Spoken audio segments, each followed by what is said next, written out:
take a look at this picture, and I'm going to tell you the story. On what started out as a typical Saturday night for four friends ended tragically. Two girls who had been drinking at a party called for a friend to come pick them up.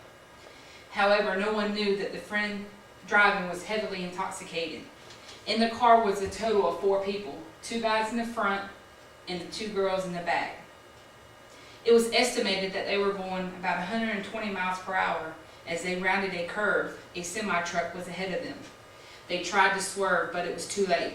They slammed into the back of the semi with the driver's side of the car. The bumper of the truck actually sliced off the top of the car as they slid under the truck. The driver, who was not wearing his seatbelt, was ejected and killed instantly. As for the passengers, the girl sitting behind the driver died 4 days later at the hospital. The other 2 received minor injuries and were released from the hospital. This is one of many accidents that could have been avoided, and I'm here to tell you today why drinking and driving don't mix. In every state, it is illegal to drive a motor vehicle with a blood alcohol content or BAC of 0.08 or more. Your blood alcohol content can be determined through chemical testing from your blood, urine, or breath. The most common use is chemical testing from your breath during traffic stops. One thing you may not know is that every state has an implied consent law. This law means that if you have a driver's license, your consent to be tested is implied. One group that has advocated against drinking and driving is MAD, Mothers Against Drunk Driving.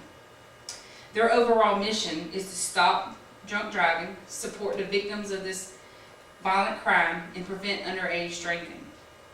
MAD was founded in 1980 and has since become one of the most recognized organizations that fight this cause. Some statistics that provided by MAD are, on an average, a drunk driver kills someone every 40 minutes. Over 1.4 million people were arrested in 2006 for driving under the influence of alcohol or drugs.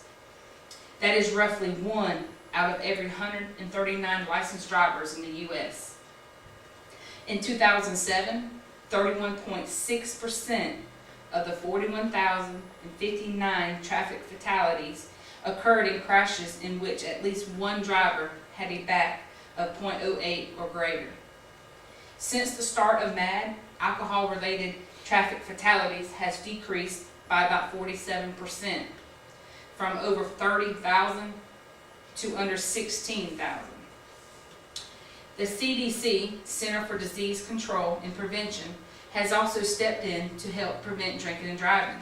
Some strategies they recommend are aggressively enforcing the existing 0.08 BAC law and the minimum drinking age laws, promptly suspending driver's license of people who drive while intoxicated, sobriety checkpoints, mandatory substance abuse assessment, and treatment for driving under the influence offenders. Studies conducted by the CDC has found that 4% of people who drink alcohol has admitted to driving after having too much to drink at least once in the past month. It has also indicated that men are 3 times more likely than women to drive while intoxicated, and single people are 50% more likely to drink and drive than married couples or those living with a partner. The Public Broadcasting System, PBS, website has listed some of the myths about drinking. Let's compare myths against the facts. Myth: your chance of getting drunk is lesser with beer than any other alcohol. Fact: 1 12-ounce can of beer, 1 4-ounce glass of wine, or 1 mixed drink with 1 1/4 ounce of 80 proof liquor is equally intoxicating. Myth: switching between beer, wine, and liquor will get you drunker than sticking to one type. Fact: no, alcohol is alcohol. Myth: fresh air, hot coffee, cold showers will help sober up a person. Fact: time is the only cure. It takes about 1 hour to eliminate 1 beer or 1 glass of wine. Given a drunk a cup of coffee, you will just create a wide awake drunk. Myth: Eating a big meal before you drink will help you keep you sober. Fact. Food would only delay the absorption of alcohol in your bloodstream. Let me tell you another story. This is a picture of what used to be a Dodge Neon. The driver of the car was intoxicated. However, she was not at fault. She was speeding, but as she got to a curve, she slowed down. Another car was speeding around the curve on the wrong side of the road and collided with the Neon head-on.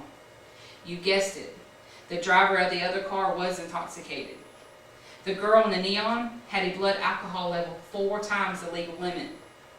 The guy in the car, it was 3 times the legal limit. Both drivers died and probably never knew they were even in an accident. More and more states are passing zero-tolerance laws dealing with drinking and driving, and the penalties are severe. Many are mandating laws that judges must follow to impose sentences accordingly. First offenders are even subjected to jail time and lengthy suspension of their license. There are consequences that people should think about before getting behind the wheel after drinking, such as jail time, loss of driving privileges, loss of job, court or lawyer fees, car impound or towing fees, increased insurance rates. That's just naming a few. The ignition interlock technology is a small device that is installed to the starting circuit of a vehicle. The driver must blow into the device and the vehicle will not start if the driver has a certain amount of alcohol in their system. The device is set to a predetermined level. If no alcohol is detected, the vehicle will start up. To prevent the driver from getting a sober person to start the vehicle, the device can be set for running retests. This requires the driver to provide breath tests at regular intervals. If the driver fails this retest, the vehicle will not stop, but the horn will honk and the lights will flash to alert law enforcement. Some states have made it mandatory that all persons convicted of DUI have an ignition interlock device installed. MAD is working closely with other states to encourage this passing of this life-saving technology.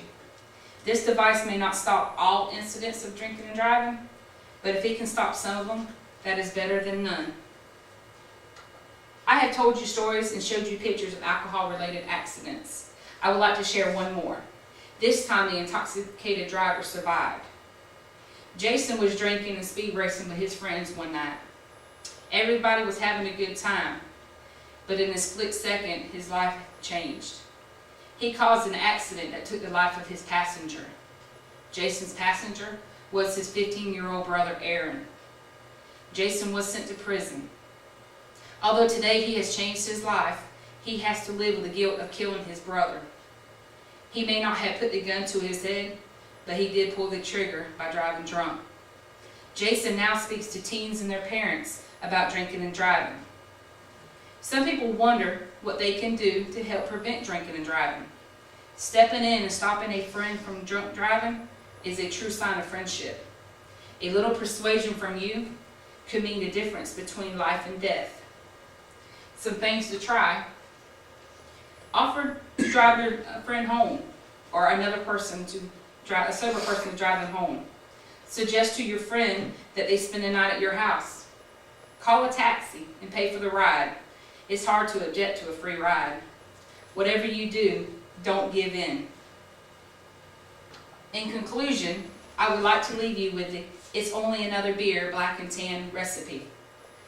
An 8-ounce Pilsner lager, 8-ounce stout lager, 1 frosty mug, 1 pickup truck, 1 10-hour day, 1 tired worker, and a few rounds with the guys. Mix ingredients, add 1 total vehicle. Never underestimate just a few. Buzz driving is drunk driving.